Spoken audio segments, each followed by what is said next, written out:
पढ़िए। कि तुम मेरे साथ जिस दिन से चलने लगे, तुम मेरे साथ जिस दिन से चलने लगे, तुम मेरे साथ जिस दिन से चलने लगे, मुझसे चांद सूरज भी जलने लगे। वाह वाह वाह वाह वाह वाह वाह, क्या कहना। मुझसे चांद सूरज भी जलने लगे, क्या कहना। तुम मेरे साथ जिस दिन से चलने लगे। वाह वाह वाह। और हजरत यहाँ से गजल का शेर समाप्त कीजिएगा। इरशाद। कि थी अकेली आहा, तो आंखें थी सूखी हुई।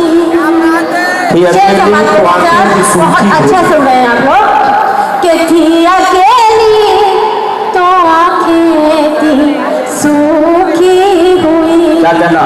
मिल गए तुम तो आंसू निकलने लगे। वाह वाह वाह। मिल गए तुम तो आंसू निकलने लगे।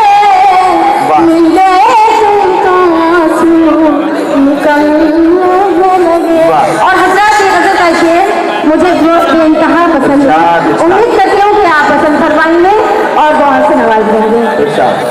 कि मुझको मन बेचना है न फन बेचना। मुझको मन बेचना है न फन बेचना। कि मुझको मन बेचना है न फन बेचना। क्या कहना। मुझको मन बेचना है न फन बेचना। किस लिए फिर ये सिक्के उछलने लगे। वाह वाह वाह वाह। बहुत शुक्रिया हजरात।